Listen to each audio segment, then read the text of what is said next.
June 19, 1944. Task Force 58, Philippine Sea. The Fighter Direction Center. Radar operators tracked blips across phosphorescent screens as Japanese attack formations transformed into intercept vectors. Message from submarine USS Albaor. Enemy carrier force detected. Multiple air groups launching. Attack imminent. Lieutenant Charles Sims adjusted his headphones and reached for the radio transmitter. 15 aircraft carriers would scramble their fighters. The USS Lexington, the USS Enterprise, and the USS Yorktown. What none of them knew was that this single day would witness the most lopsided aerial massacre in naval history. The Pacific War had taught American aviators that Japanese carrier pilots were not just skilled adversaries. They were the samurai of the skies. Destroy those pilots and entire carrier groups would become floating targets. Admiral Jizaburo Ozawa's mobile fleet had assembled the largest carrier striking force Japan could muster. 9 aircraft carriers. Taiho, Shokaku, Zuyaku, Juno, Hayo, Ryuo, Kaitoshi, Kaid, and Zuho. 430 aircraft positioned to deliver a knockout blow against the American invasion of Saipan. The Imperial Japanese Navy's strategy assumed that land-based aircraft from Guam, Roa, and Tinian would supplement the carrier strikes. Combined with the mobile fleet aircraft, over 500 planes would overwhelm American defenses. Admiral Soimu Toyota, commander-in-chief of the combined fleet, had declared, "The fate of the Empire rests on this one battle." The Grumman F6F Hellcat sliced through Pacific thermals at 380 miles per hour. Her Pratt & Whitney are 28,000 double Wasp engine-generated 2,000 horsepower, propelling 12,598 pounds of armor and firepower through contested airspace. Commander David McCampbell stood in the ready room aboard USS Essex, studying the tactical situation. His air group carried 104 pilots trained specifically to kill Japanese aircraft. 6 Browning 50 caliber machine guns per fighter, 400 rounds per gun, and mounted throughout the fuselage, 212 pounds of cockpit armor that would prove decisive in the coming battle. The Hellcat represented American industrial engineering at its peak. Unlike the fragile Zero that sacrificed everything for maneuverability, the F6F prioritized survivability and firepower. Each of the 6 machine guns fired armor-piercing incendiary rounds at 850 rounds per minute. The ballistics were unforgiving. The Zero could outmaneuver the Hellcat in a turning fight. The Hellcat needed only 2 seconds of accurate fire to destroy any Japanese aircraft. Lieutenant Alexander Vraciu had studied those statistics during 8 months of combat. DePaul University graduate with a mind for deflection shooting and energy management. Vraciu understood that aerial combat was ultimately about altitude and speed. Kinetic energy determined survival, target acquisition, deflection angles. The difference between victory and death often came down to split-second positioning and superior firepower. The American force assembled for this battle was staggering. 15 fleet carriers, 956 aircraft, including 475 Hellcat fighters. Task Force 58 under Vice Admiral Mark Mitcher had become the most powerful naval striking force ever assembled. Against this armada, Ozawa could muster 430 carrier aircraft plus approximately 100 land-based planes already outnumbered nearly 2-to-1 before the first shot was fired. Aboard the Japanese carrier Taiho, Vice Admiral Ozawa reviewed his battle plan. 430 aircraft organized into sequential attack waves. The first mobile fleet displaced 65,000 tons of carrier steel powered by the finest engines Japanese shipyards could produce. Her air groups contained pilots who had trained for months in preparation for this decisive engagement. But the Japanese Navy's greatest weakness remained the same vulnerability that had plagued it since Midway: the inexperience of replacement pilots. Veterans of Pearl Harbor, the Indian Ocean raids, and the early carrier battles had been steadily attritioned.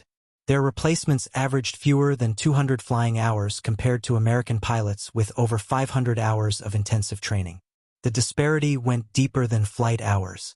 American pilots received extensive gunnery training, carrier landing practice, and instrument flying instruction. Japanese replacement pilots often had never fired their guns before entering combat. Many had performed fewer than 10 carrier landings. Navigation training was minimal, relying on flight leaders to guide formations to targets. The American ships formed a defensive ring, a layered defense with destroyers on the perimeter, battleships in the middle ring, and carriers at the center. Each ship swept the sky with SK and SC radar systems. Fighter direction officers worked in air-conditioned compartments, their plotting boards tracking every contact within 150 miles. Radar operator First Class James Peterson had been tracking contacts for 14 months across the Pacific. His hands moved automatically across the radar controls as he adjusted the gain and sweep rate. The screen showed clear returns against minimal sea clutter. Weather conditions were ideal for radar detection. Clear skies, unlimited visibility with no precipitation to create false returns. At 10 o'clock on June 19th, Peterson's scope erupted with contacts. Range 150 m, bearing 260 degrees, altitude approximately 20,000 feet. He pressed the general quarters alarm and reached for the intercom.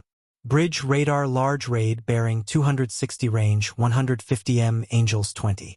On Ozawa's flagship, the attack coordinator had launched the first wave at 0830. 69 aircraft, 16 Zero fighters, 45 dive bombers, and 8 torpedo bombers. Launch time from deck to formation was 23 minutes. Time to target was estimated at 90 minutes, cruising at 180 knots to conserve fuel for the return flight. Fighter Director Lieutenant Joseph Edgar plotted the intercept geometry on his status board. Enemy speed estimated at 180 knots. Course roughly 080 toward Task Force 58. Time to intercept approximately 35 minutes if Hellcats launched immediately. The precision of aerial interception depended on accurate vector calculations and fuel management. Admiral Mark Mitcher's response was immediate. Launch all fighters. Vector 260. Climbed to Angels 25 inches. The first Hellcat launched at 10:23. Within 12 minutes, 140 F6F fighters were airborne and climbing toward the incoming raid. Each pilot had been briefed on Japanese tactics, aircraft recognition, and the critical importance of maintaining altitude advantage. The Hellcats climbed at 3,000 feet per minute, their powerful engines giving them a crucial edge in the race for altitude. Lieutenant Commander Charles Brewer led the 1st Division of Hellcats from USS Essex. 16 fighters in 4 plane divisions climbing through 20,000 feet when radar operators called the bogies at 24,000 feet 30 m out and closing. Taiho bandits 2 o'clock high. The sky erupted with twisting contrails as Hellcats dove on the Japanese formation. Brewer's first burst sent a Zero spiraling down in flames. His wingman destroyed a dive bomber with a deflection shot that removed its right wing. Within 90 seconds, 8 Japanese aircraft were falling toward the ocean. The Hellcat's 650 caliber guns created a lethal convergence at 300 yards where all 6 streams of bullets intersected. At that range, a 2-second burst delivered 170 rounds into a target area roughly 6 feet in diameter.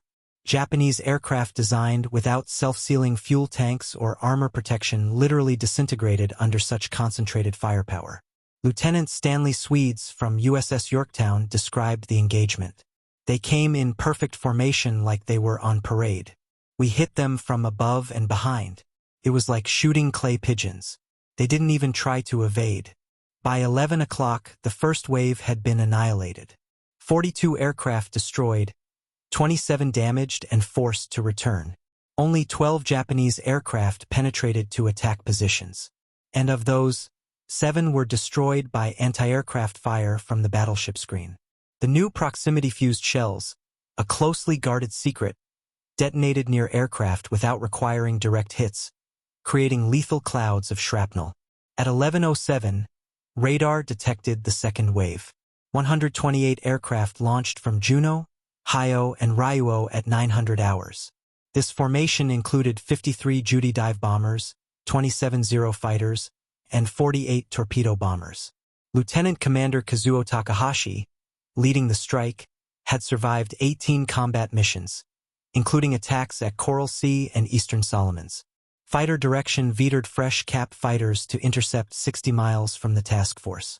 The Hellcats had altitude advantage 28,000 feet versus the Japanese at 19,000 feet. Energy advantage in aerial combat translated directly to tactical superiority. Lieutenant Alexander Vraciu's division was among those scrambled to meet the second wave, but his Hellcat suffered mechanical failure on launch. The supercharger stuck in low blower, limiting his speed to 300 miles per hour and climb rate to half normal. By the time he reached altitude, his squadron mates had pulled ahead to engage the enemy. Vraciu spotted the Japanese formation below him. There were at least 50 of them. Judy dive bombers in perfect formation. They looked like sitting ducks. Despite his mechanical disadvantage, Vraciu executed a diving attack from directly above the Japanese formation. His first target exploded immediately, the Judy's bomb load detonating in a massive fireball.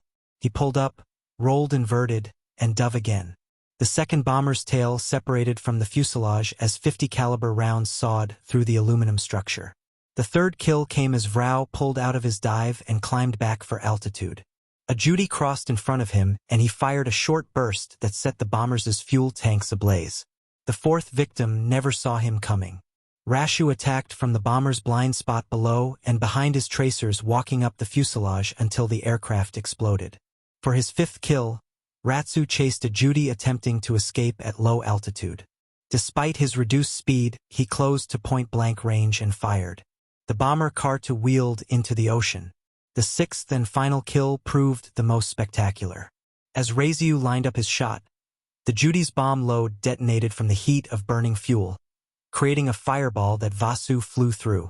In 8 minutes, Vraciu destroyed 6 dive bombers using only 360 rounds of ammunition.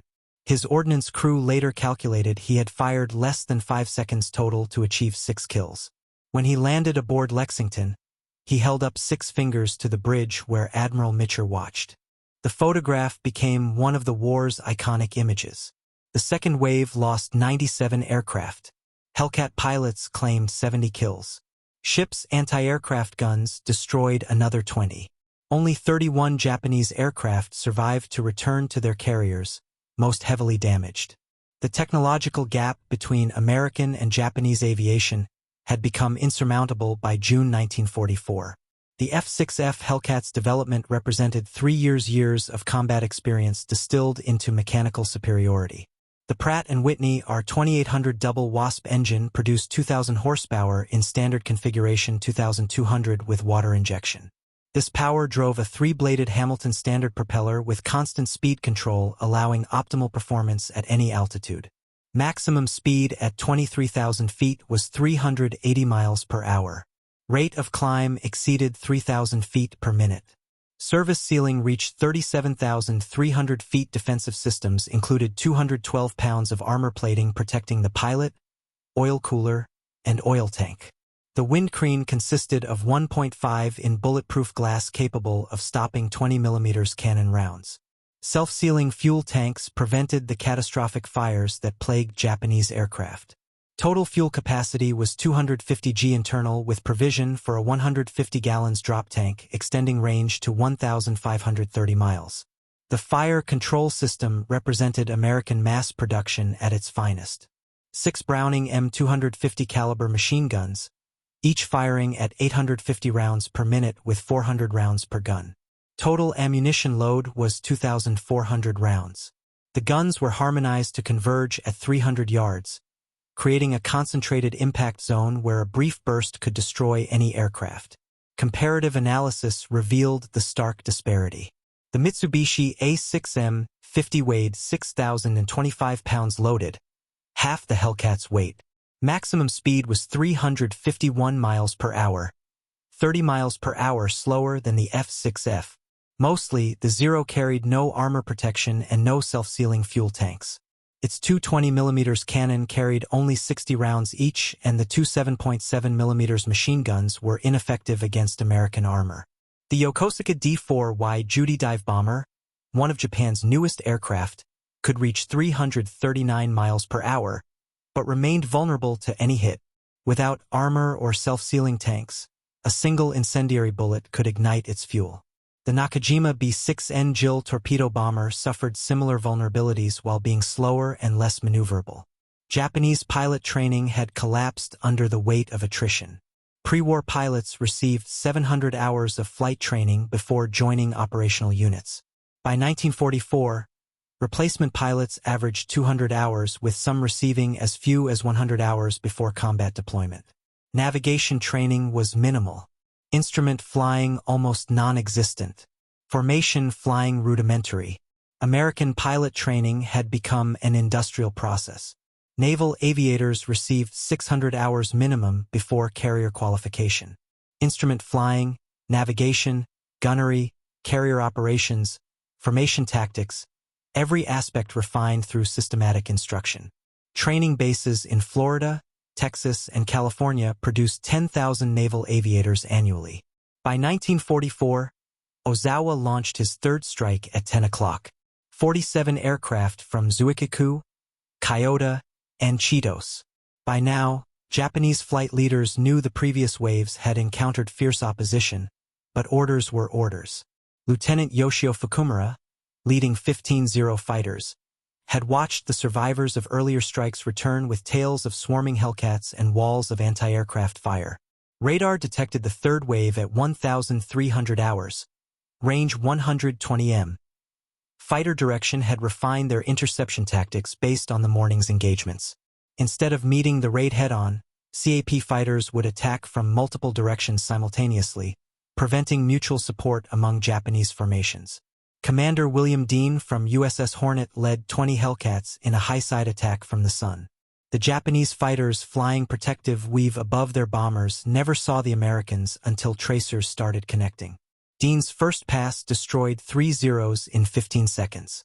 His wingman killed 2 more in the same diving attack. The escort fighters eliminated. Hellcats fell on the bombers with ruthless efficiency. Lieutenant James Shirley from USS Bunker Hill described it. They just sat there in formation while we shot them to pieces. No evasive action, no defensive tactics. They flew straight and level while we made pass after pass. Enan Wilbur Spider, flying his first combat mission from USS Hornet, encountered the scattered remnants of the third wave. In his after-action report, he wrote, "I couldn't believe they just flew straight and level while I shot them down. After the third one exploded, I started feeling sorry for them. Then I remembered Pearl Harbor and kept shooting." Webb destroyed 6 aircraft in this single engagement, becoming an ace in a day on his first combat mission. 40 aircraft in the third wave. 7 survived to return to their carriers. Not a single Japanese aircraft reached attack position against American ships. The fourth and final wave launched at 11:30. 82 aircraft from the Japanese carrier division, including 30 fighters, 36 dive bombers, and 16 torpedo bombers. This strike included many of the remaining experienced pilots held in reserve for the decisive blow. But the strike became disorganized almost immediately. Navigation errors sent half the formation toward Guam instead of Task Force 58. Those that found the American fleet encountered a wall of fighters stacked from 10,000 to 30,000 feet. The Americans had perfected their defense with fresh fighters constantly rotating through the combat zone. Lieutenant Commander Roger May from Fighting Squadron 2 intercepted the 4th Wave 40M from the carriers. His division of 4 Hellcats attacked 30 Japanese aircraft. In 12 minutes of combat, they destroyed 17 enemy planes without loss. Maya personally accounted for 5, methodically picking off aircraft from the rear of the formation forward. The slaughter continued as successive waves of Hellcats rotated through the battle area. Fresh fighters with full ammunition replaced those running low. Damaged Hellcats returned to their carriers while mechanics and ordnance crews prepared aircraft for immediate turnaround. The American carriers had become a continuous conveyor belt of destruction, launching fighters, recovering them, rearming, refueling, and launching again. Commander David McCampbell, leading Essex's fighters, demonstrated tactical brilliance throughout the engagement. During the morning battles, he shot down 5 Judy dive bombers in his first sortie. After refueling and rearming, he launched again in the afternoon and destroyed 2 more Zeros over Guam, bringing his day total to 7 victories. His leadership in positioning squadrons for maximum efficiency while managing fuel and ammunition reserves proved crucial to the defense's success. By 1430, the 4th Wave had ceased to exist as a cohesive force. Scattered survivors fled individually toward their carriers or diverted to Guam. American Combat Air Patrol followed them, destroying stragglers across a 100 swath of ocean. While Hellcats dominated the air battle, American submarines delivered crushing underwater attacks against Ozawa's carriers. USS Albior, commanded by Lieutenant Commander James Blanchard, had been trailing the Japanese fleet since dawn. At 9:05, Blanchard fired 6 torpedoes at the carrier Taiho, Ozawa's flagship. One torpedo struck the carrier's aviation fuel tanks. The damage seemed manageable initially, but volatile fuel vapors spread throughout the ship. At 14:32, a massive explosion tore Taiho apart. The newest and largest carrier in the Japanese fleet, commissioned just 3 months earlier, sank with 1,650 crew members. USS Kavala on her maiden war patrol under Lieutenant Commander Herman Kleur detected carrier Shokaku at 1,100 hours. Kleur fired 6 torpedoes, scoring 3 hits. Aviation fuel erupted through the hangar deck. Bomb magazines detonated in sympathetic explosions. Shokaku, veteran of Pearl Harbor, Coral Sea, and Santa Cruz, sank at 1,400 hours with 1,272 men. In 4 hours, submarines had eliminated 2 fleet carriers totaling 60,000 tons. Combined with the aerial massacre, the Japanese Navy had suffered catastrophic and irreversible losses. By sunset on June 19, the arithmetic of destruction was staggering. Japanese losses: 346 carrier aircraft destroyed, approximately 50 land-based aircraft from Guam and Roa eliminated. 2 fleet carriers sunk. More critically, over 400 pilots and air crew killed, including most of the remaining experienced aviators. American losses: 29 aircraft in aerial combat and operational accidents. Most pilots were recovered. Total American casualties: 109 dead from all causes, including anti-aircraft accidents and operational losses. The kill ratio exceeded 15-1 in favor of American fighters. Individual pilots achieved remarkable scores. Lieutenant Alex Vraciu, 6 kills. Commander David McCampbell, 7 kills. Lieutenant William Dean, 5 kills. Ensign Wilbur Webb, 6 kills in his first combat mission. The human dimension behind these statistics was profound. Young American pilots, many in their early 20s, had systematically destroyed an entire generation of Japanese naval aviators. Lieutenant Junior Grade Charles Stimson from USS Cat later reflected, "It wasn't really combat. It was execution. They came at us in waves and we shot them down in waves. I felt like I was at a target range."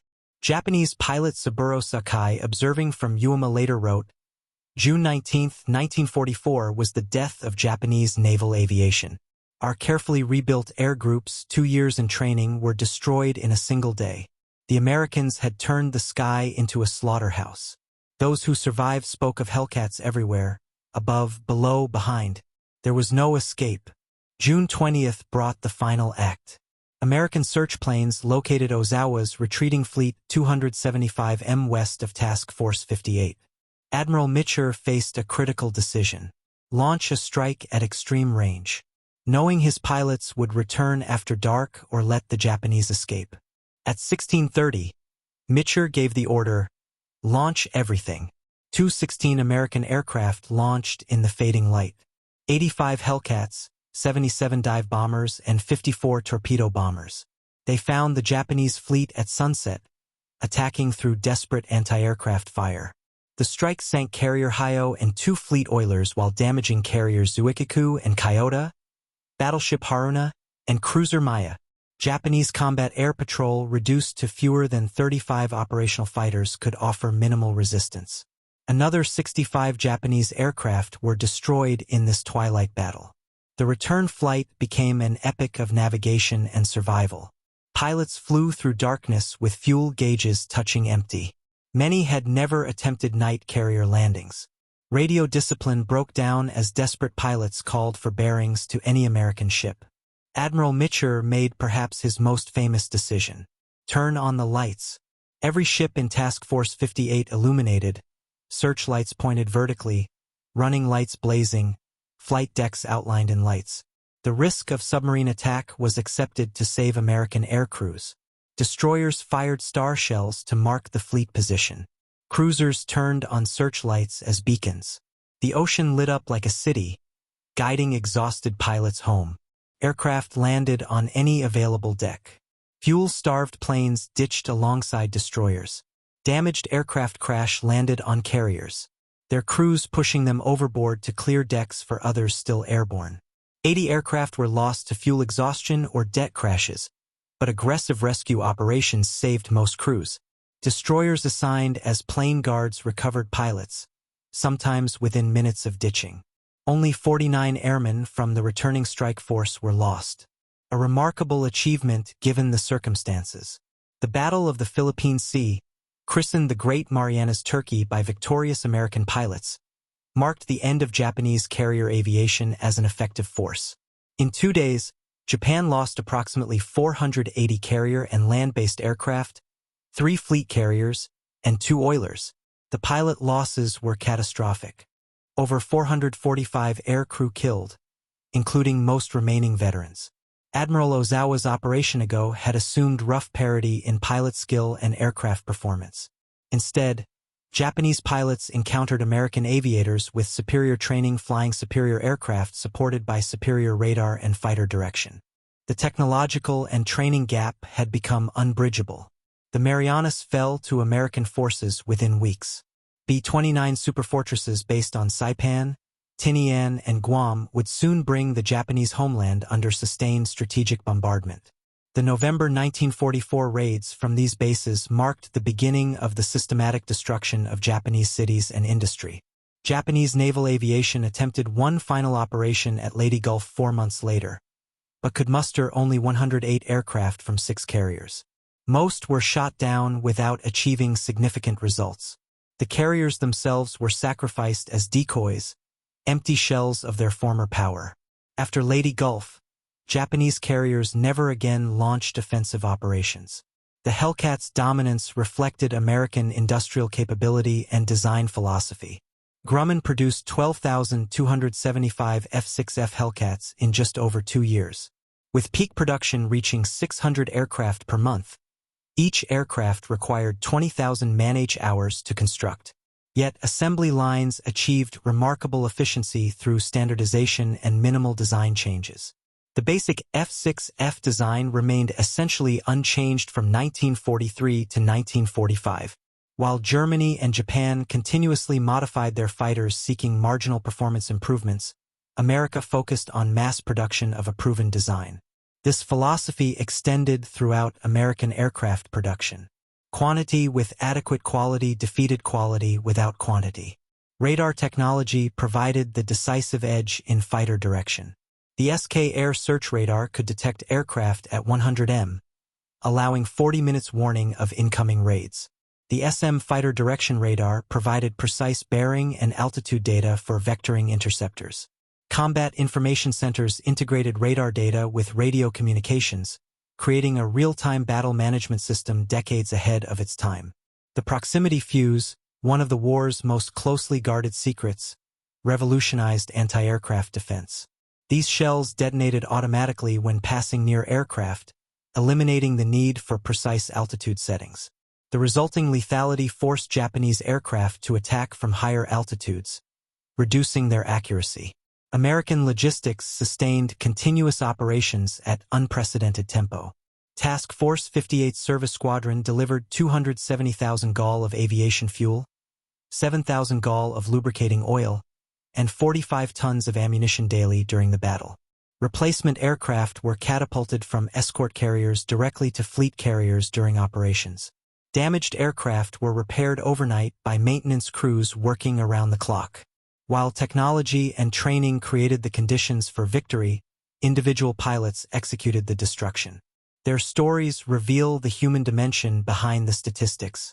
Lieutenant Junior Grade Milton Curthers from USS Bunker Hill achieved 5 kills despite having his hydraulic system shot out by a Japanese rear gunner. Unable to lower his landing gear normally, he cranked them down manually while flying with his knees, then landed successfully on the carrier. His plane captain counted 47 holes in the Hellcat's fuselage and wings. Ensign Robert Duncan from USS Princeton was separated from his division during the second wave interception. Flying alone, he encountered 12 Japanese bombers without escort. In a running battle lasting 15 minutes, Duncan destroyed 4 bombers before running out of ammunition. He then used his aircraft to force another bomber to crash into the ocean, achieving 5 kills without firing his last shots. Lieutenant Commander George Duncan, no relation to Robert, from USS Metairie, led a division that intercepted 40 Japanese aircraft. Outnumbered 10-1, Duncan's 4 Hellcats destroyed 19 enemy planes in 8 minutes. Duncan personally accounted for 6, using disciplined fire control to maximize his ammunition. His wingman, Lieutenant Junior Grade John Strain, destroyed 5 more. The coordination between pilots demonstrated American tactical superiority. Divisions maintained mutual support while engaging multiple targets. Wingmen protected leaders during attacks. Damaged aircraft were escorted home by teammates. This disciplined teamwork contrasted sharply with the increasingly desperate individual efforts of Japanese pilots. For Japanese aviators, June 19th was apocalyptic.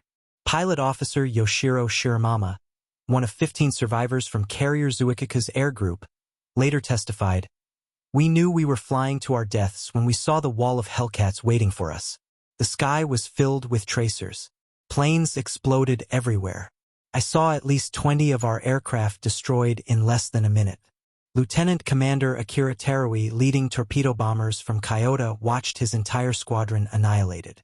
The Americans attacked from above, below, and both sides simultaneously.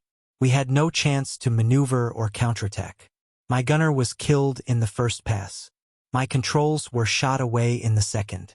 I crashed into the sea and spent 6 hours in the water before a destroyer found me. The few experienced pilots understood their situation was hopeless.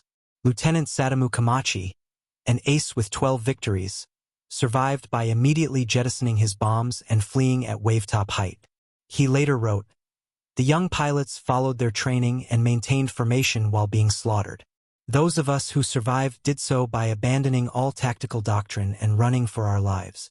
The psychological impact was devastating." Inin Tao Miyazawa, who returned to Carrier June with his aircraft riddled with bullets, reported, "The Americans were everywhere. As soon as we engaged one group of Hellcats, another group attacked from a different direction. Our formations dissolved into chaos. Pilots were screaming on the radio. I saw at least 30 of our planes going down in flames simultaneously." Admiral Mark Mitcher's leadership proved decisive throughout the battle. His decision to launch everything available against the incoming raids rather than maintaining reserves maximized defensive firepower when it mattered most.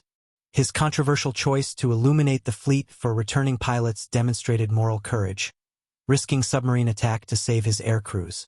Mitcher's fighter direction officers coordinated the most complex aerial defense in naval history. Managing over 450 fighters simultaneously required precise coordination between radar operators, fighter directors, and squadron commanders. The system worked flawlessly, vectoring fighters to optimal intercept positions while managing fuel states and ammunition loads. Admiral Raymond Spruant, commanding 5th Fleet, faced criticism for not pursuing Ozawa's fleet more aggressively. However, his primary mission was protecting the Saipan invasion force. His cautious approach prevented any possibility of a Japanese entry against the vulnerable transports and supply ships. The 50,000 troops ashore on Saipan depended on continuous supply from the invasion fleet. Admiral Ozawa, despite the catastrophic losses, conducted a skilled withdrawal under terrible conditions. His decision to transfer his flag from the sinking Taiho to cruiser Haguro, then to Carrier Zuikaku, maintained command continuity. His after-action report honestly assessed the disaster. The enemy's fighter direction and pilot quality exceeded all estimates. Our aircrew training was inadequate for this level of combat. Behind the fighter pilots, thousands of sailors sustained the aerial defense. Plane handlers moved aircraft on crowded flight decks with choreographed precision. Ordnance loaded millions of rounds of ammunition. Mechanics repaired battle damage between sorties. Landing signal officers guided damaged aircraft aboard despite hydraulic failures, wounded pilots, and fuel exhaustion. Aviation machinist mate First Class Roberto Martinez from USS Lexington recalled, "We turned around aircraft in 12 minutes. Refuel, rearm, check the engine, patch bullet holes with fabric and dope, and launch again. We worked 20 hours straight during the battle. Nobody complained. We knew our pilots were counting on us." The ammunition expenditure was staggering. Task Force 58 fired over 2.4 million rounds of 50 caliber ammunition on June 19 alone. Ordnance crews loaded 15,000 rounds per hour at peak tempo. Belt after belt of ammunition moved from magazines to aircraft, a continuous flow that never stopped during daylight hours. The medical response saved numerous lives. Flight surgeons treated wounded pilots between missions, allowing many to return to combat. Pharmacist mate Second Ass James Thompson from USS Enterprise performed emergency surgery on a pilot whose foot was nearly severed by cannon fire. The pilot flew again 3 weeks later with a prosthetic attachment on his rudder pedal. Rescue operations achieved remarkable success. Destroyers assigned as plane guards recovered pilots sometimes within minutes of ditching. Submarines on lifeguard stations saved aviators hundreds of miles from the task force. OS-2 Yucking Fisher float planes launched from battleships and cruisers rescued pilots from inside Japanese-controlled waters. American Coderos had provided strategic warning of Japanese intentions weeks before the battle. The decoded Japanese naval messages revealed Ozawa's basic plan, order of battle, and approximate timing. This intelligence allowed Spruant to position his forces optimally and prepare for the expected attack patterns. The capture of the Z-Plan documents from Admiral Koga's crashed aircraft in March 1944 had given American planners detailed insight into Japanese strategic thinking. Every aspect of Operation Ago was anticipated and countered before the first aircraft launched. Radio intelligence units aboard carriers intercepted and translated Japanese tactical communications in real time. Lieutenant Charles Sims, a Japanese language specialist aboard USS Lexington, monitored enemy pilot conversations throughout the battle. His translations provided immediate tactical intelligence on Japanese formations, targets, and damage assessments. One intercepted transmission revealed the depth of Japanese despair.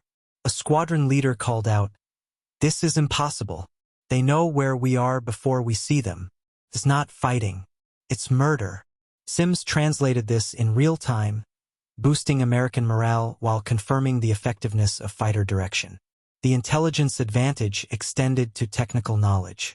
Captured Zero fighters had been thoroughly analyzed, revealing every strength and weakness. American pilots knew exact turning radii, climb rates, and vulnerable points. Training programs incorporated this knowledge, teaching pilots precisely how to fight Japanese aircraft. The Marianas Turkey Shoot fundamentally altered the Pacific War's trajectory.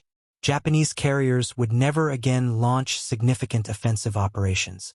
The Imperial Navy's carefully rebuilt air groups, 2 years in training, had been eliminated in 8 hours of combat. Production statistics illustrated Japan's impossible position. American factories produced 36,000 combat aircraft in 1944. Japan manufactured 13,000, most of inferior quality, using substitute materials due to resource shortages. American pilot training programs graduated 65,000 aviators in 1944. Japan trained fewer than 5,000, most with minimal flight hours. The technological gap continued widening.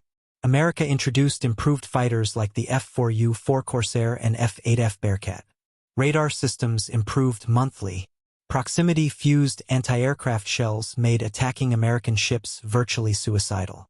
Japan had no response except the desperate kamikaze tactics adopted 3 months later at Leyte Gulf.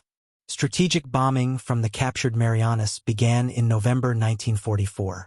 B-29s flying from Saipan and Tinian systematically destroyed Japanese cities and industry. The March 1945 firebombing of Tokyo killed more people than either atomic bomb. The atomic bombs that ended the war flew from Tinian's North Field, built on an island captured because Japanese naval aviation could not stop the American invasion. The institutional knowledge lost with Japan's veteran pilots could never be replaced. Flight instructors were pulled from training units to fill combat squadrons, further degrading training quality.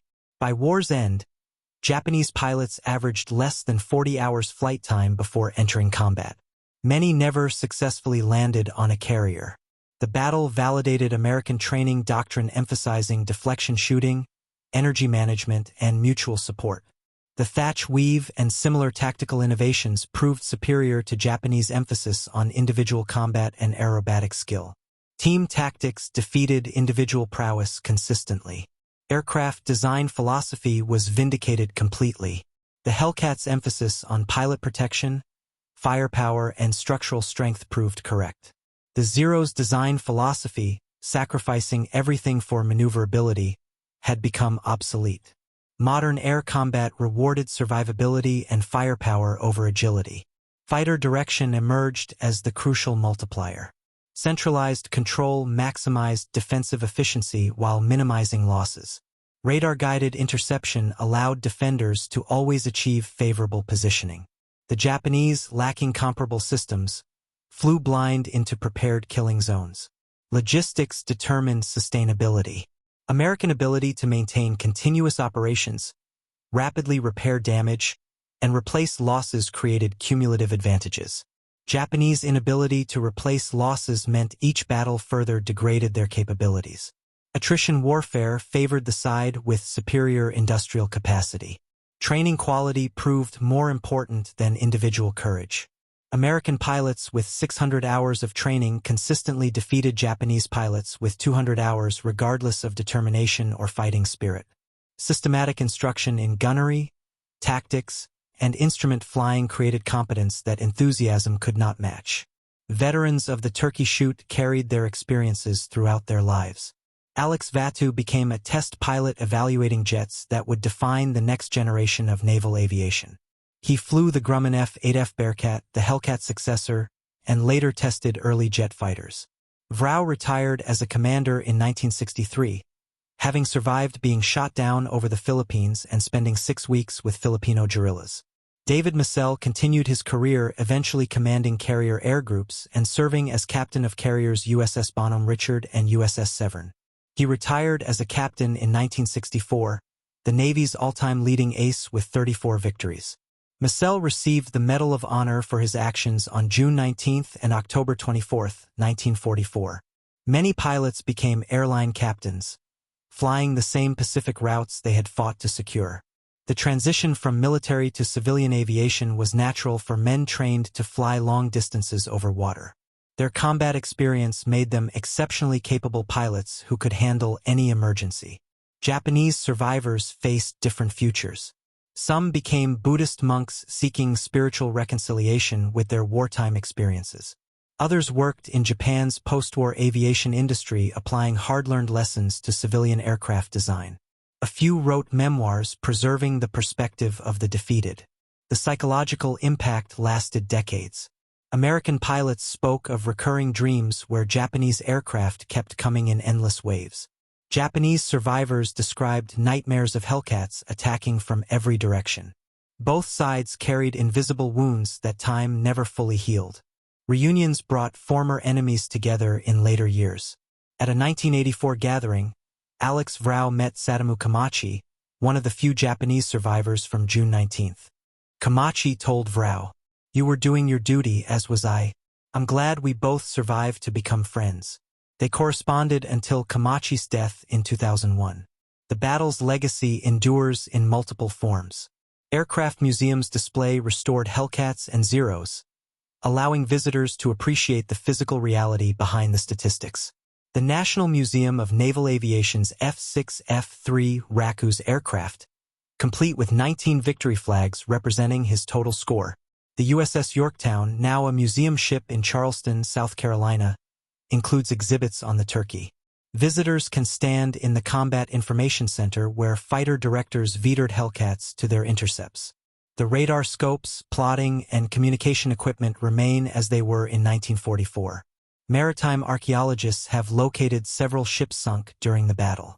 Shokaku rests at 12,000 feet, her flight deck still bearing aircraft ready for launch that never occurred. Taiho lies even deeper, her massive hull broken by the explosion that sent her down. These war graves are protected in the Philippine Sea. Historical analysis continues evolving. Newly discovered Japanese documents reveal previously unknown details about pilot training, aircraft production, and command decisions. American records, gradually declassified, show the full extent of intelligence advantages and technological superiority. Veterans' oral histories provide irreplaceable perspectives. The Veterans History Project has recorded hundreds of interviews with Turkey participants. These first-hand accounts preserve details that official records miss. The smell of aviation fuel, the sound of Hellcat engines, the sight of burning aircraft falling like meteors. Educational programs ensure the battle's lessons reach new generations. The Naval Aviation Museum's flight simulators allow visitors to experience aerial combat from a Hellcat cockpit. Documentary films combine veteran interviews with computer-generated recreations of the battle. These programs statistics Turkey accelerated military aviation development. The battle proved that radar-directed fighters could create an impenetrable defense against conventional attack. This lesson influenced Cold War strategic planning, leading to sophisticated integrated air defense systems. The proximity fuse technology pioneered in 1944 evolved into modern smart weapons. The principle of detonating munitions near targets without requiring direct hits from surface-to air missiles to contemporary air defense systems. Fighter direction techniques developed for the Turkey Shoot became the foundation for modern air traffic control. The same principles of radar tracking, vectoring, and centralized control that destroyed Japanese air power now safely guide millions of civilian flights annually. The emphasis on pilot survivability seen in the Hellcat influenced all subsequent American military aircraft design. Every modern American fighter incorporates extensive armor, redundant systems, and escape mechanisms that trace their heritage to lessons learned in the Pacific. The Great Marianas Turkey Shoot represented more than tactical victory. It demonstrated that modern warfare had become a contest of systems rather than individual courage. Superior technology, training, logistics, and intelligence created conditions where bravery alone could not prevail. Admiral Mitcher's after-action report stated simply, "The enemy's carrier aviation has been destroyed. That destruction came through the convergence of American industrial might, technological innovation, and human skill." 12 hours of combat on June 19, 1944 eliminated Japanese naval aviation as an offensive force. In the depths of the Philippine Sea, 3 Japanese carriers rest on the ocean floor, their aircraft still in hangars that would never again launch strikes. But the true destruction occurred in the sky, where over 400 Japanese aircraft and their irreplaceable crews met their end against American Hellcats. The disparity was final and irreversible. Japan began June 19 with hopes of a decisive victory that might stall the American advance. They ended it with their carrier aviation effectively eliminated, their strategic position hopeless, and their homeland exposed to the strategic bombing that would culminate in atomic destruction. The Turkey Shoot was not just a battle. It was the moment when technological superiority, training excellence, and industrial capacity converged to create an insurmountable advantage. The age of the samurai aviator had ended, replaced by an era where systematic superiority determined outcomes. Lieutenant Alexander Vraciu's 6 fingers held up to Admiral Mitcher became the battle's enduring image. A young pilot's triumph captured in a moment of joy. But behind that gesture lay the fuller truth. American pilots flying American aircraft supported by American technology and logistics had achieved what no amount of Japanese courage could overcome. The Hellcat had lived up to its name, bringing hell from above to those who challenged American naval power. In 8 brutal hours, Grumman's sturdy fighter had transformed the Pacific War's trajectory. The plane that some called the aluminum tank had proven that survivability and firepower trumped agility and finesse. June 19, 1944 marked the end of Japan as a carrier power and the beginning of American naval aviation's absolute dominance of the Pacific skies.